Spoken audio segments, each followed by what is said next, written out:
Thank you, Brendan. It is such wonderful fun to come back to IFPRI. IFPRI obviously has a special place in the food policy world, but I must say it's really quite sobering to realize that I have been working on food policy longer than IFPRI. A little bit scary. I will try to get through this presentation quickly. I don't think there's anything that most of you here won't know one way or another from either reading your other work, IFPRI publications, and so on. I hope I can tie it together in a coherent story for you. But I do tend to go on. I gave more or less a similar talk in Rome last year and was still going after 3 hours when people sort of gave up on me. And anyway, I'll see what I can do in 45 minutes, but I really would like to save lots of time for question and answer. I'm going to apologize in advance. I need to run out the door at 2 minutes till 2 because I have a flight out of National back to Fort Myers, Florida this afternoon. So if it looks like I'm being really rude and cutting off interesting conversations, you'll know it's at least for that cause, if not a good cause. Why is ending hunger so hard? Finding the right balance between what's going on in markets and what's going on in governments. Let's see if I can make this work. There's a book.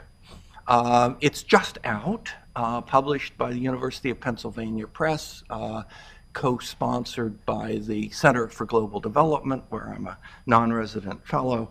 And this is a book that finally got written after the editor-in-chief at the University of Pennsylvania Press, Peter Agri, who some of you will know from being at Cornell for many years as the editor at Cornell University Press. He published Getting Prices Right for me, with a more or less similar blue and white design to it.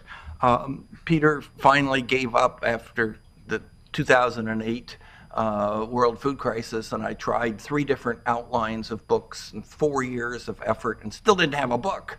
And he said, Peter, just write the book you've already written. And that's what this is. This is basically a reflection on the 30 years of work on food policy and food security since Food Policy Analysis was published in 1983. I personally see this as sort of a follow-on to Food Policy Analysis, but that might not be obvious to very many people who are reading it. I think it will stand alone.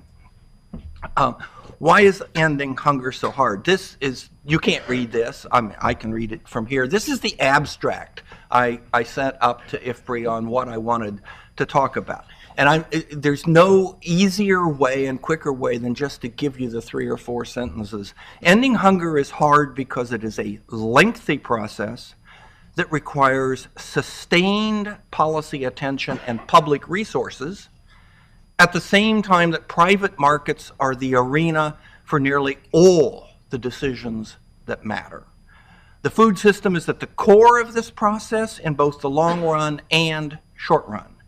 In the long run, the food system is a key element of the structural transformation, which historically has been the only sustainable pathway out of poverty.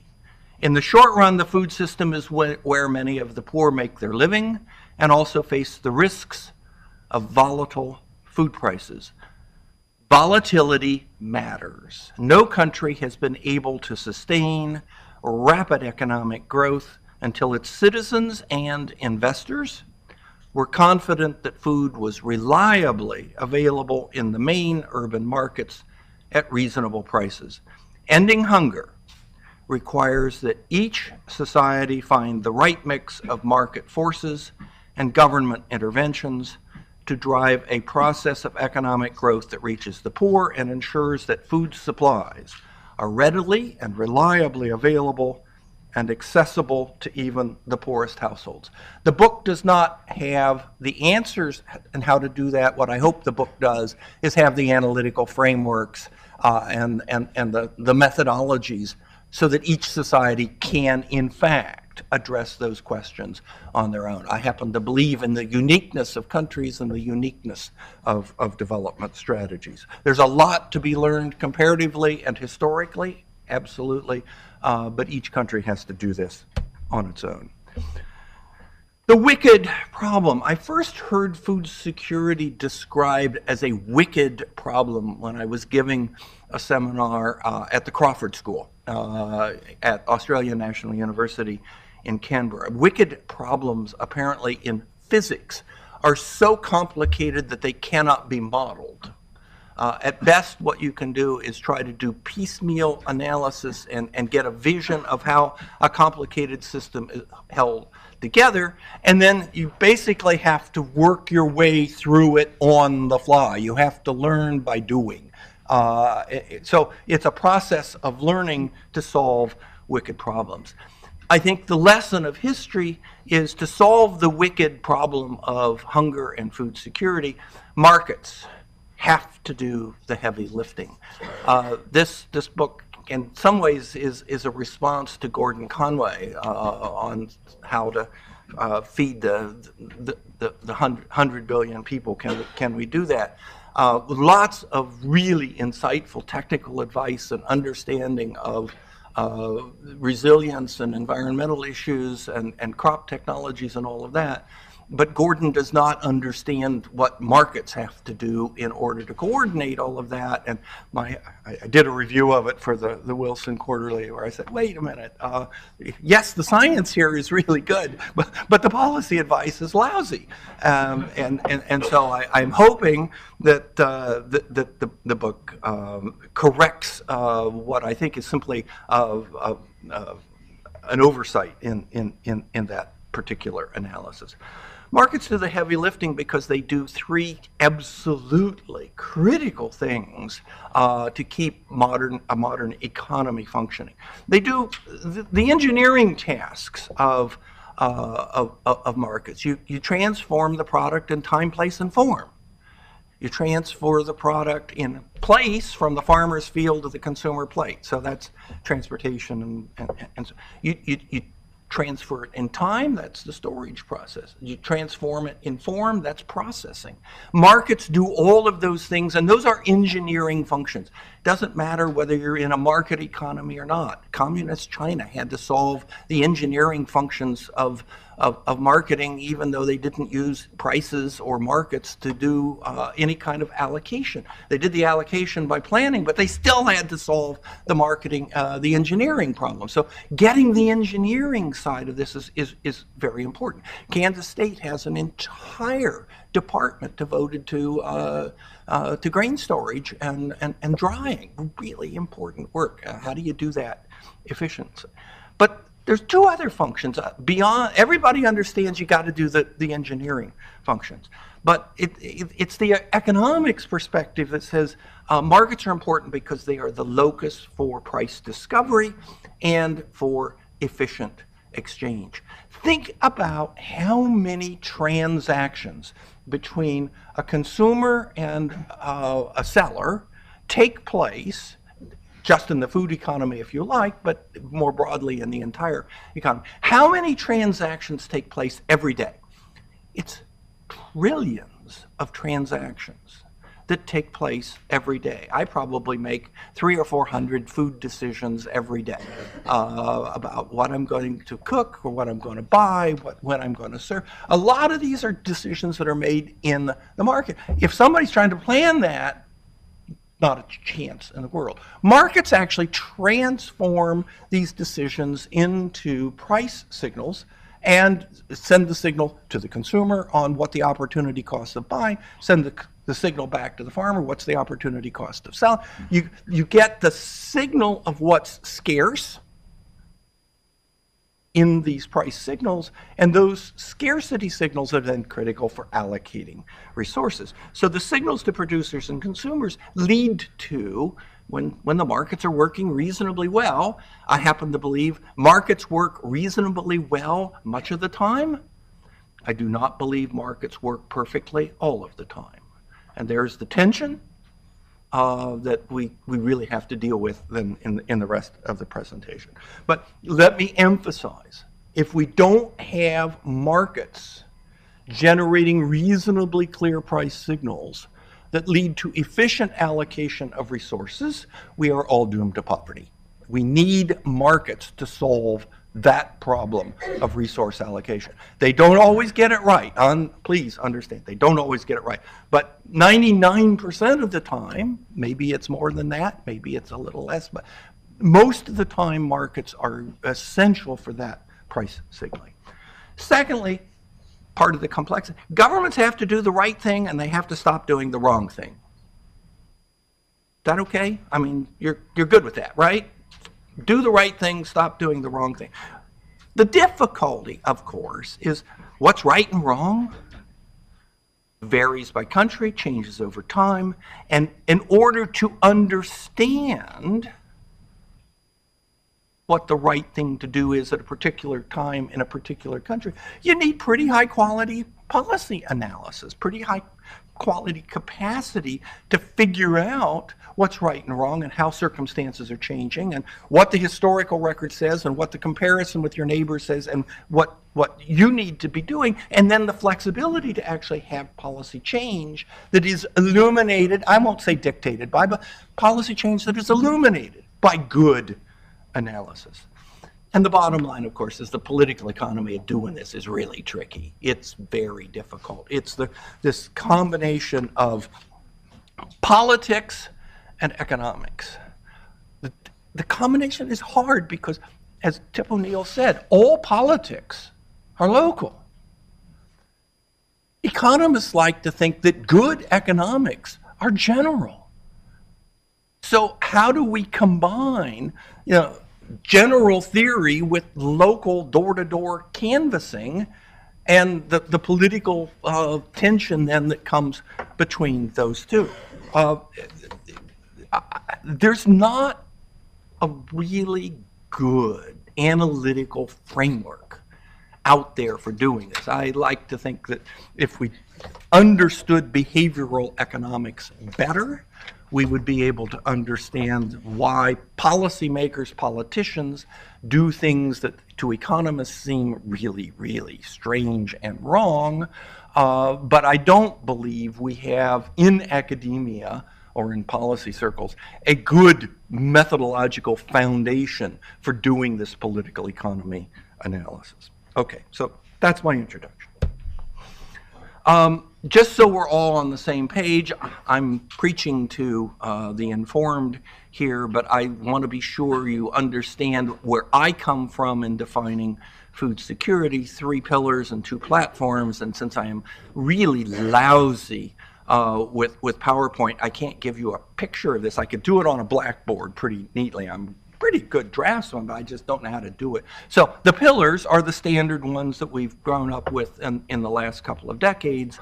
Availability of food first and foremost. Let us not misunderstand you. Availability of food is the #1 criteria for food security because you can't consume what you don't produce.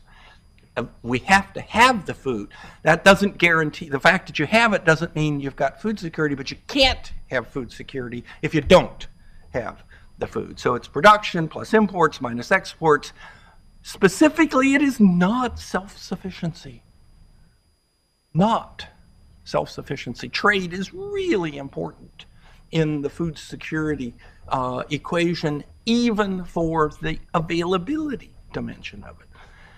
The access question really comes down to 2 different dimensions. You can produce it yourself. You're a self-sufficient local smallholder farmer and you produce your own food. And if you've got the resources, the knowledge, enough land and you've got the right seeds and you know how to do all of this, you can produce food for your family and live a reasonably nutritious life. I'm not saying that's a comfortable life. I'm just saying you can solve your family's nutrition problem if you produce food yourself.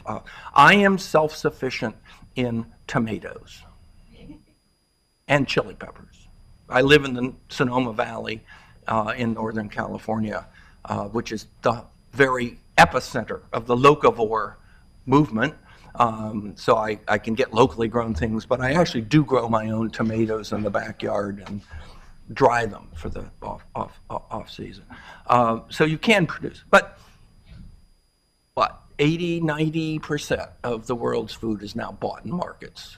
So you have, if you want to buy your food in a market, you need the financial resources to be able to do that. The Malthus versus Sen thing is simply Malthus thought the world was supply constrained. Sen thinks the world is demand constrained, and there's this tension between whether we're in a supply constrained world or a demand constrained world that I think the Malthus and Senian viewpoints summarize fairly neatly. And the third component, and IFPRI is increasingly working on this dimension, is the utilization of food. Doesn't do any good to eat the food if it doesn't get absorbed in the gut and produce usable energy and nutrients to the body. So there's a sanitation, health, and nutrition dimension, and a number of really important places where there's a disconnect between the ability to access food and the ability to utilize it efficiently. So the New York Times had a headline the other day basically saying, India needs more toilets, not more food. So the whole sanitation discussion is very much on the food security agenda. Now, the platforms that go with these three pillars are something more recent that have come on, I think really come on our agenda since 2008. One is a stability platform, and by stability I worry both about access to food and availability of food. Typically we think of stability in terms of production instability and having shortfalls, but I'm worried about access in terms of, well, what happens if there's a crop failure or people lose their jobs in urban areas during the financial crisis? You could have hunger that results because of loss of access, even if there's plenty of food in the market. And so the stability of both the access side and the availability side is critical. And now we are beginning, I think, to take seriously the sustainability of the food system. But again, there's really two dimensions to sustainability. And we talk mostly about agroecological stability, making sure we're not undermining the natural resource base, the water resources for food production. But we also have to worry about sustaining the incomes of the poor. What if they are on resources that they are mining rather than sustaining in terms of long-run productivity? And then, given the definition, there are three levels of food security we need to think about if we're going to approach this from a policy perspective.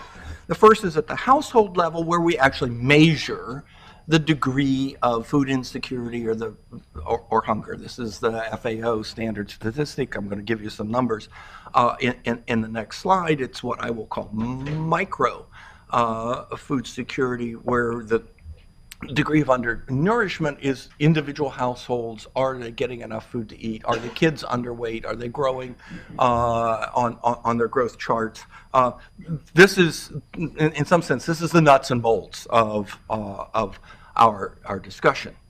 But let's understand, at the policy level, very, very few policymakers have real-time information on what's going on with food consumption daily by poor households, especially in rural areas. So there's another level at which we need to think about food security, and that's at the national level. And primarily that means what's going on in the major urban markets of the big cities in the country, and we ask that question in terms of, well, for me, what's happening to the price of rice? I'm a rice guy. I work in East and Southeast Asia. I've grown up working in the rice market, both nationally and globally.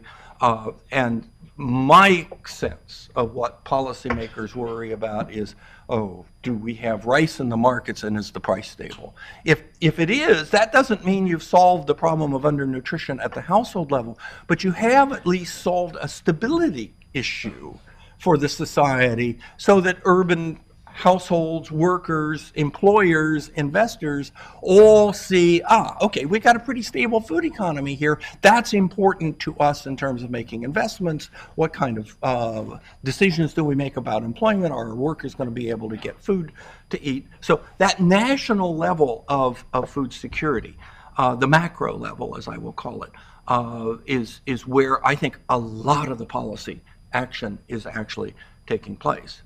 There is this third level out globally.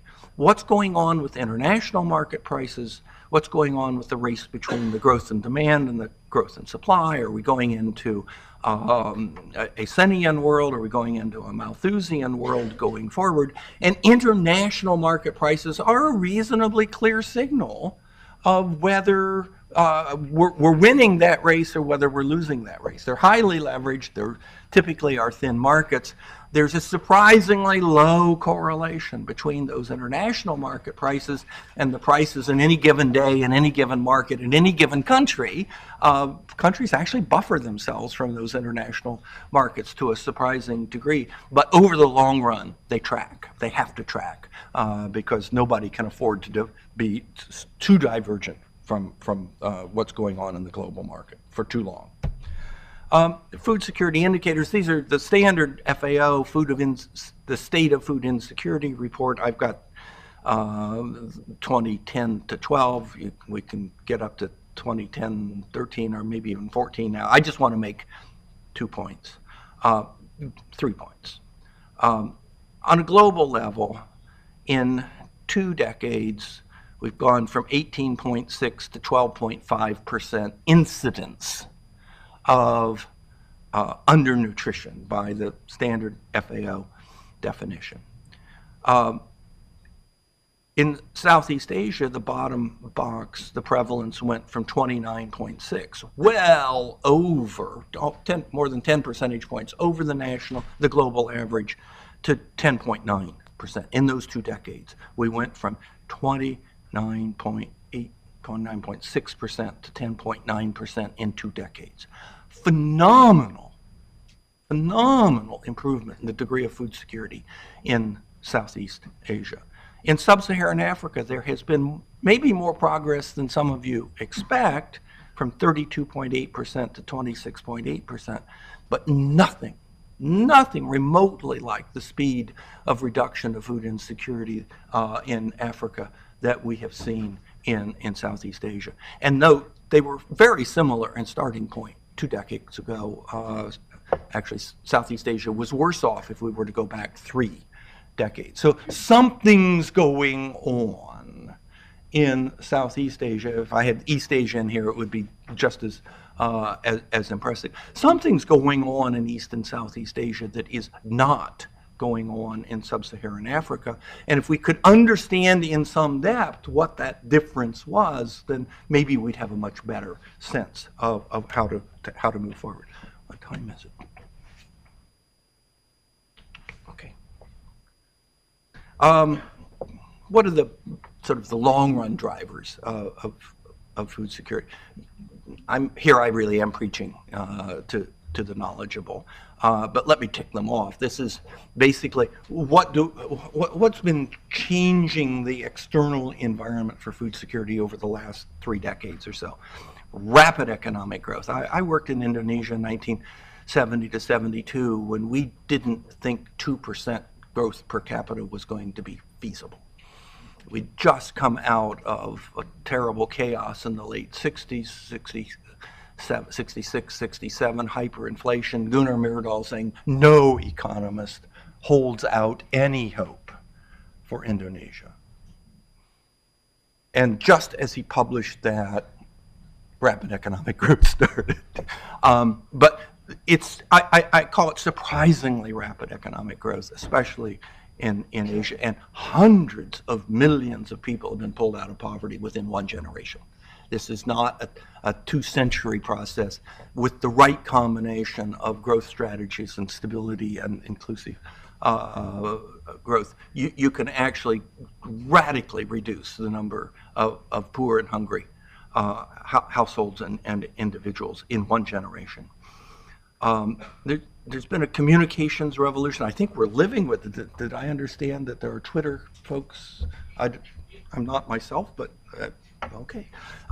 Communications revolution, household level and international level. When I lived in Indonesia in 1970-72, I communicated with my parents by blue air letters, typed out with a carbon copy, so we would have a copy of what we had sent, and we would send one each week, and it would take 10 days to get there, and then there'd be an answer back within a month. What was going on. We never even sent a telex in 2 years. Now I can have an extended conversation on email over the space of an hour and be back and forth with colleagues, changing drafts and making comments and so on in real time. It happens in real time. So that really is a transformation. But what I think is key, given the importance of markets in this paradigm of understanding food security, is the communications revolution has radically reduced transactions costs.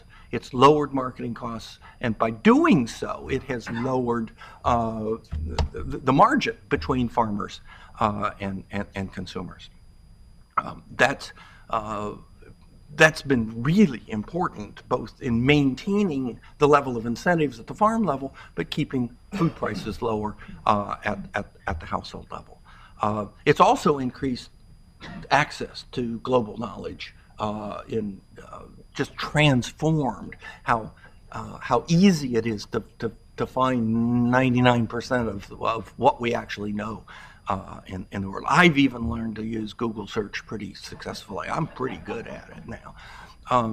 Global financial markets became interested in emerging economies. Now, that seemed like a good idea, but maybe not so much, because global financial markets are highly leveraged, they're highly unstable, and a lot of hot money in leads to appreciation of your exchange rate, and then some bond trader in London thinks, oh, I don't think I like the Philippines today, and the money rushes back out, and then you've got a macro crisis on your hands. And managing hot money in transition and low-income economies that don't have the financial institutions and depth to do that very successful, turning out to be a real challenge. And it's turning out that the folks who said, we shouldn't actually open our capital markets completely early on until we build up some of the institutional capacity to manage those flows. Turns out that's coming back into vogue. China and India as growth drivers, neither of them are really big in global food markets. They both participate to some extent. They're not really big in global food markets, but my goodness gracious, both of them have had a huge impact on commodity markets broadly. And the reason is that despite Alan Greenspan saying in the 1980s and 1990s that GDP growth was now weightless, was all based on knowledge, and it didn't require more natural resources. We could have higher standards of living without having to use more coal or iron or copper. Well, that may be true in the United States, but it's certainly not true in China and India, because you can't build highways and high-speed rail and high-rise buildings and all of the infrastructure that goes into modernizing very poor economies. Those are incredibly natural resource intensive activities. And so it turns out that rapid growth there has been a driver of commodity markets right across the board, not just petroleum, but all the minerals. Food has gotten caught up in this as it has become more of a financial instrument as well as simply a commodity that has end uses in the real world. Once energy prices got caught up in this commodity boom, they were a game changer for agriculture. We've always had some links between energy prices and food and agricultural prices from the supply side, because diesel fuel affects the cost of cultivation and transportation and storage and processing. So there's always been some of that, but there was not much of a demand side link until biofuels. And it was actually in this room, I think Shengam was at the podium when I got up and I said, we have to stop subsidizing biofuels. And somebody from USDA got up and said, it's so much fun to come to IFPRI and hear these crazy ideas, because it's not going to happen. Actually, I think it is happening. So, this new link between energy and food prices is something we have to really think hard about. I'm all in favor of taxing the process myself, but if we could just stop the mandates and the subsidies, I'd let the market move us at least part of the way. And finally, very clearly, climate change is real. It's big time. It's affecting yields. David Lobel at Stanford's best estimate says that over the last 10 years in Europe, that it's cost about 10% of yield points. Now, technology has moved even faster than that, so yields have gone up a little bit, but the actual opportunity cost of that new climatic environment is already showing up in the big data statistical picture. And so I think we really better start thinking seriously about this. Okay, well, how do we do that? Whoops. Something is not working.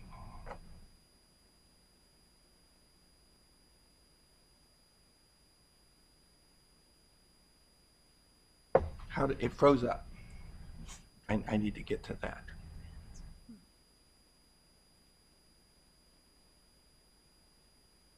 I bet that'll do it. Yeah, thank you. I'm no good at this.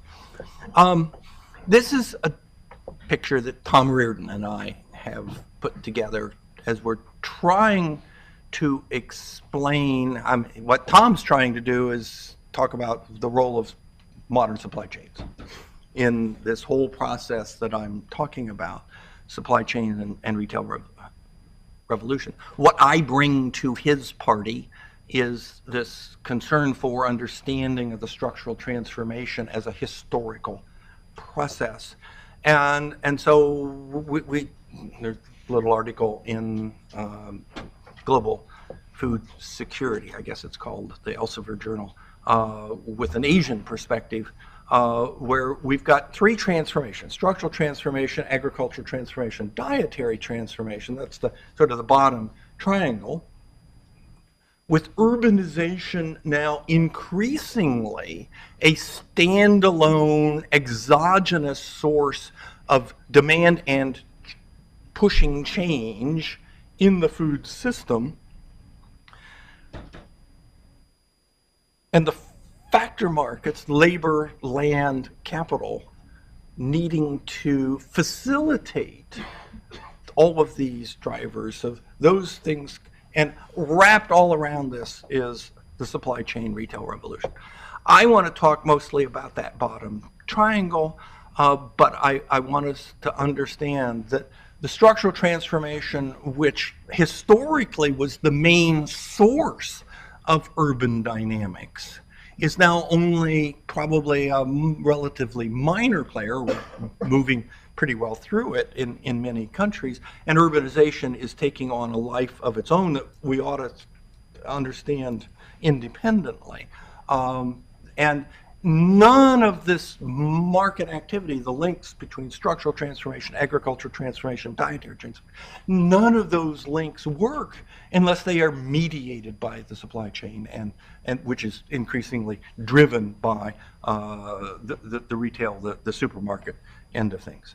The three transformations then: structural, agricultural, dietary. Each of these are driven by deep and basic global forces. We know that because there is enormous commonality across countries and historically in these patterns of transformation. standing back just a little bit, they all look pretty much the same. It's really quite amazing how much uniformity there is. And then you step in and, oh, wait, every country's doing this a little bit differently, and sidestep that and emphasize that. The dietary dimensions are different because of cultural patterns. And so, you know, there's this tension between, oh, stand back and see the big picture, step forward and see the detail. Remember my admonition, we have to do this policy analysis at the country level. And so being aware of the individual uniqueness of each of these transformations within a country, it's probably only possible to be useful if you also see the big picture. I think you have to be able to go back and forth between the big picture, the reality, and then the local. Here's the structural transformation. Anybody here has not seen this picture? Okay, a couple. The red line, this is now, I'm very happy to have this called, this is now known as the Timmer diagram. The red is the share, the middle of that diagram is zero, and the red is the share of the labor force working in agriculture. And the horizontal axis is the logarithm of per capita incomes. And I have individual countries, 83 countries in this particular example, from 1965 to the year 2000.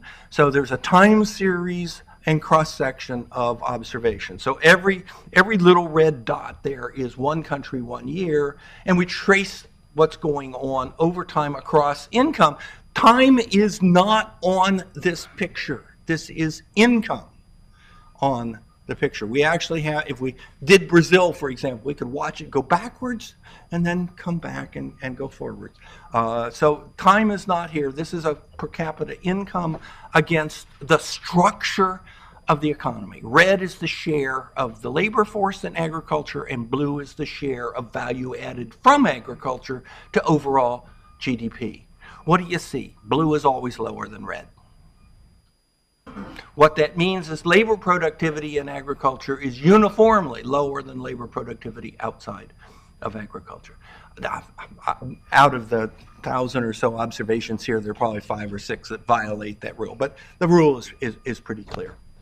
But the other thing that I think is pretty clear, as countries get richer, you go to what a monograph I did called A World Without Agriculture. We are approaching zero for the share of the labor force and the share of GDP in agriculture. Now that's only true when you're really, really rich, and being close to zero does not mean zero.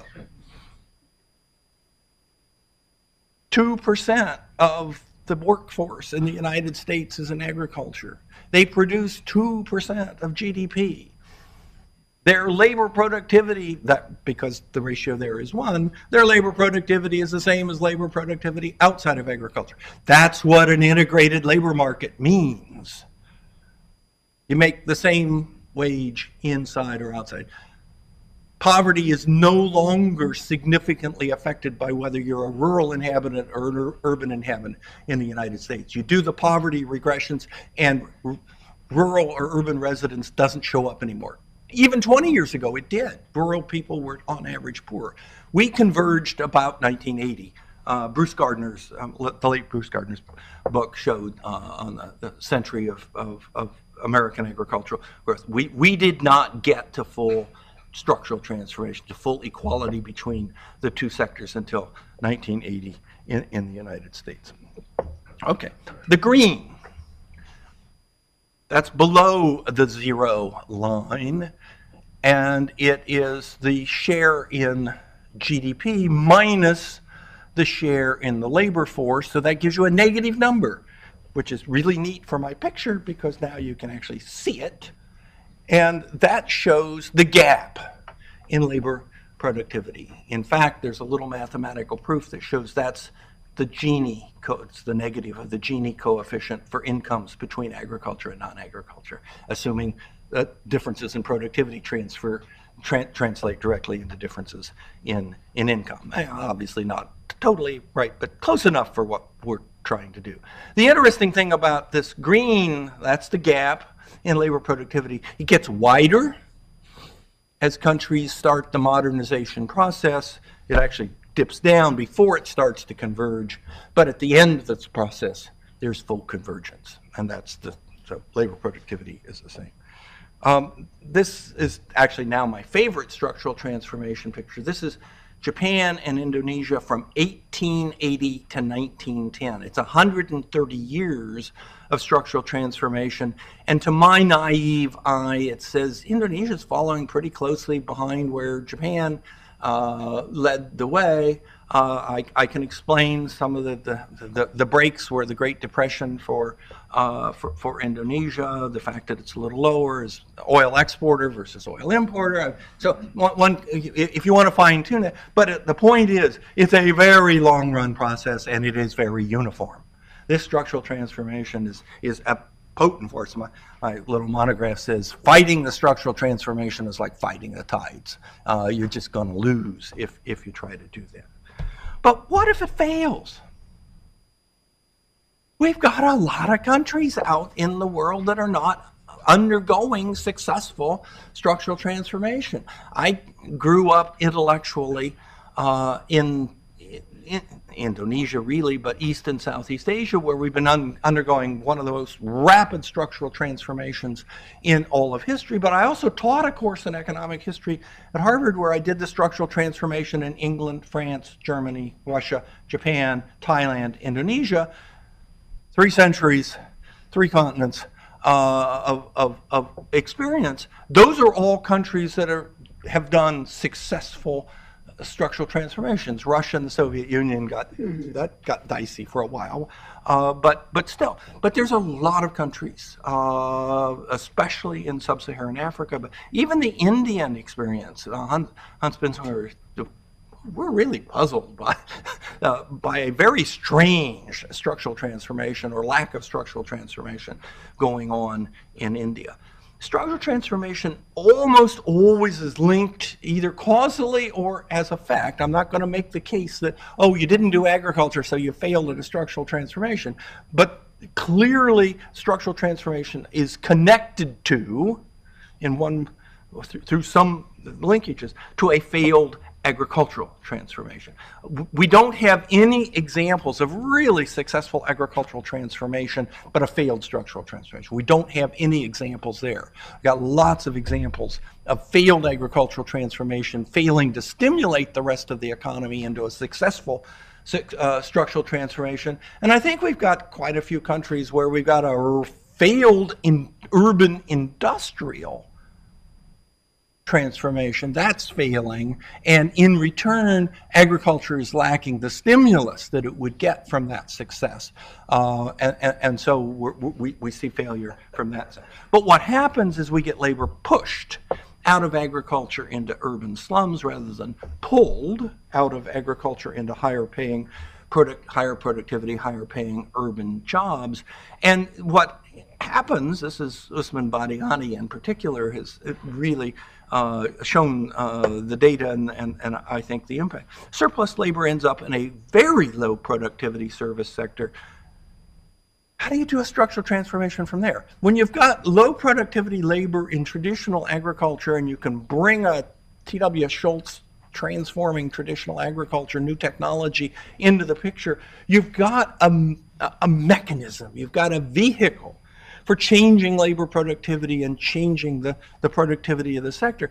We don't know how to change the productivity of workers in a low productivity service environment. I saw in Indonesia early on, kids used to, out in the fields, the rice fields, they'd go walk into the city, 3 miles away, buy a pack of cigarettes, walk back to the fields and sell the cigarettes one at a time to the workers.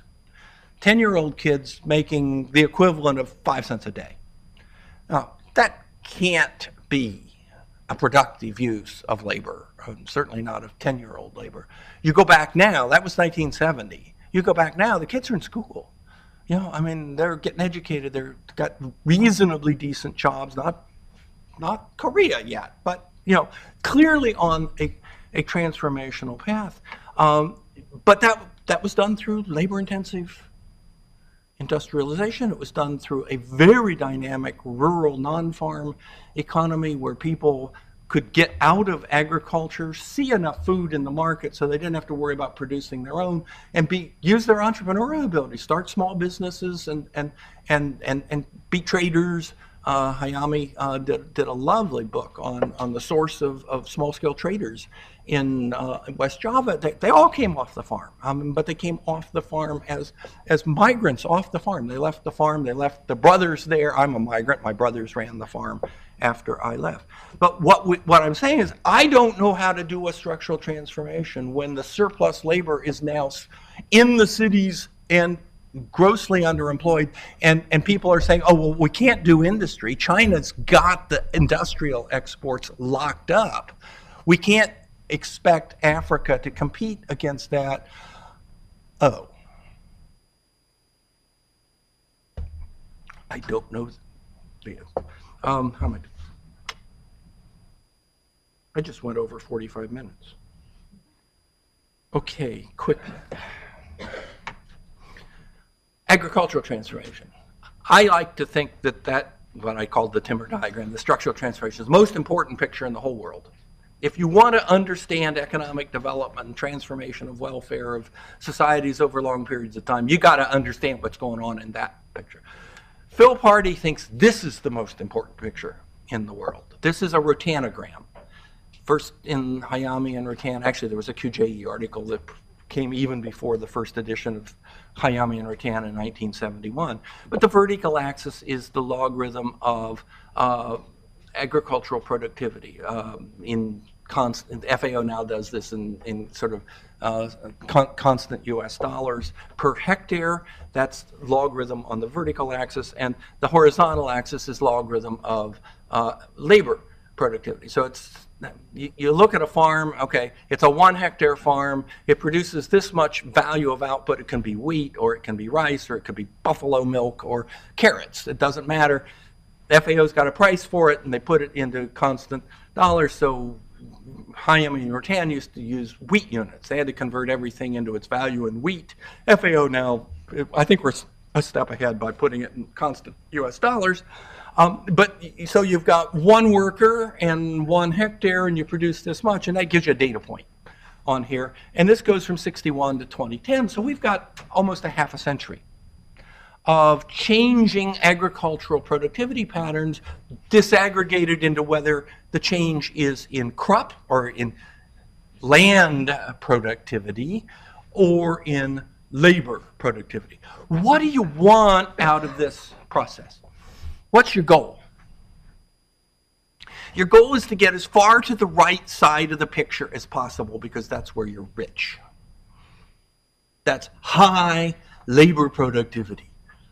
Notice something really amazing. Sub-Saharan Africa, this is Australia and New Zealand. We all know agricultural productivity growth in sub-Saharan Africa has been very weak. For 50 years, it just hasn't done very much. But there's been some growth in land productivity over that time period.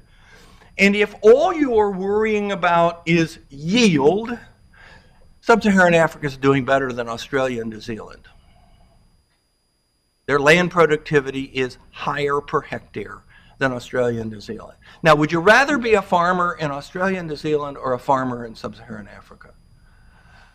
Not really a hard decision, because you've got a lot more land to work with per capita in Australia and New Zealand. So labor productivity is almost not quite as high as US and Canada, but it's pretty high out there. These are $60,000 per person per year levels of per capita income. The scary thing from this picture is if we are going to reduce poverty, improve food security, we're going to have to do 2 things going forward. We're going to have to raise labor productivity, We have to raise labor productivity. You can't leave people poor. You got to get them more productive. But we're also going to have to raise land productivity because we've run out of the really high quality land to open up. We're going to have to do it through output per hectare rather than total output growing because land area is growing. And so that's the challenge for the post-2015 development goal. I suspect most of you are at least party to some of the discussions that are going on. We're beginning to get to the negotiation stages in New York. But here we've got a real question. Historically, from 2000 base up to a 2015 base, the global increase in agricultural productivity in the two dimensions has led to, on average, smaller farm size. With smaller farm size, it is very, very difficult to increase labor productivity. You've got to have fast gains in crop or land productivity in order to get any gains in labor productivity. And we're not doing a very successful job of that over the last 15 years. In the next 15 years, farm size in Africa has to start increasing. Just has to. Now, that means people will have to exit agriculture. Are they going into the slums in the cities where we're going to have to worry about riots and figuring out how to feed them, or are they going into productive jobs? That's the big debate. The weird thing, I guess the surprise, I don't know, sad thing. The agriculture people who talk about the post-2015 agriculture productivity development goals don't want to talk about people leaving agriculture. They don't want to talk about increasing farm size. They want to solve this with every single small farmer becoming more productive. It cannot happen. Sorry, it just won't work. If that's what you vote for at the UN in October, then it's just not going to happen. Okay, I need to get through. The dietary transformation, you all know about this. Rice is becoming much less important. Rice is an inferior good. As incomes go up, rice consumption goes down, right through Asia. This is urban Indonesia, but it's true right through developing Asia. Rice consumption falls dramatically the minute you leave the rural, an on-farm position and go to a city job. Rice consumption falls anywhere from 10% to 30% within a week. It's just bang! Because there's so much more diversity available in the markets in urban areas. If you have to grow your own food and you're in a floodplain in Guangdong province, you're going to eat a lot of rice. 70% of your calories is going to come from rice. But if you can go to work in a factory and buy it in the marketplace, you're going to eat wheat noodles and a whole fish and poultry and dairy. You're going to do a whole lot of other things. And that dietary transformation can happen really, really fast.